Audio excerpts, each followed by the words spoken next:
Om Shanti. Om Namo Bhagavate Vasudevaya. Welcome to another Yoga Small Talk, and we continue with 7 minutes Bhagavad Gita a day.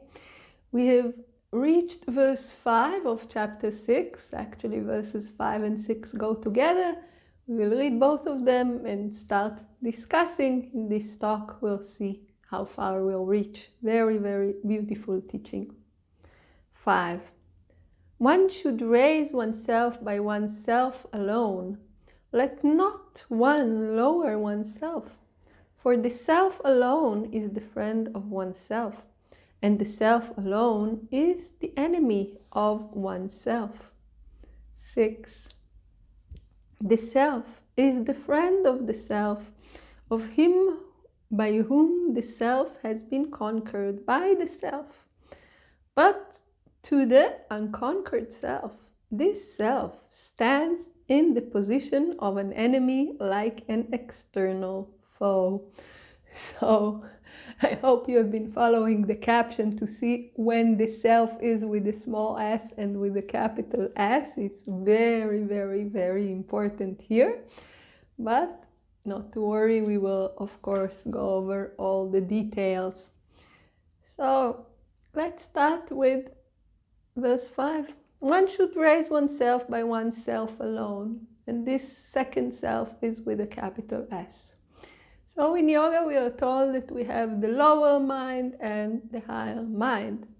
The lower mind is the mind that attaches itself to sensual pleasure and is always running after objects. In the good case, this is also the mind that can get us into states of inertia and depression and very, very, very low states that can be very, very painful for us. So this teaching here starts with the saying that we should use our higher mind, which is there and available for each and every one of us at any given time. It is never gone from us, to pull ourselves up. Let not one lower oneself. What does it mean? We have the control.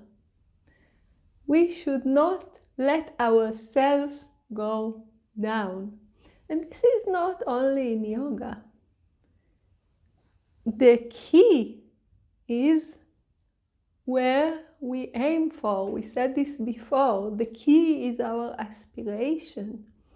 So, for instance, if we are about to start a running competition and our mind says all the other competitors are so much faster and stronger than me, I stand no chance to win this race, we will obviously not win this race. Whatever task we take on with this mental attitude of there is no way I'm going to be able to do it, like if we want to get a job and we think that we are not good enough, we will not get it. If we want to get a task done but our mind keeps running in the direction of no, I cannot do it, it will never happen.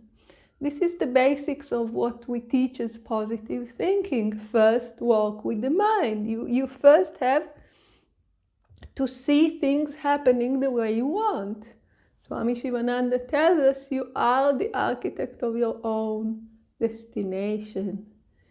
You can determine what things will look like for you. So let not one lower oneself.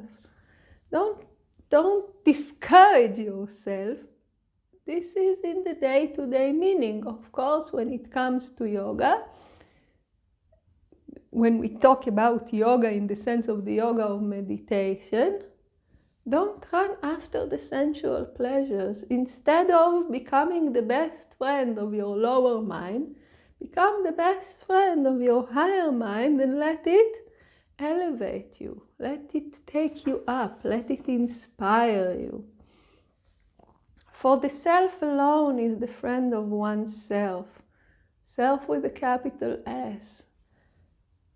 All those seeming friends that aim to take you down so they will be more comfortable with you.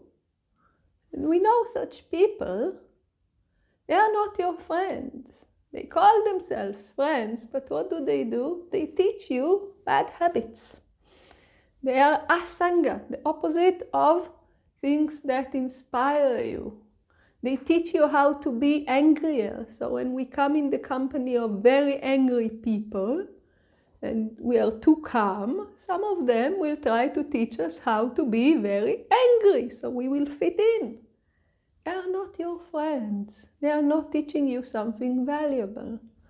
On the other hand, that person who is teaching you how to transcend anger, like our upper mind, higher mind, this person is your friend.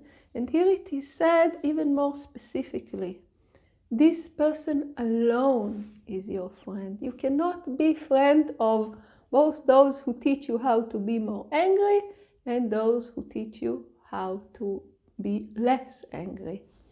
So only the person who teaches you how to raise the mind to transcend desires, this alone is your friend. This is in the day-to-day life.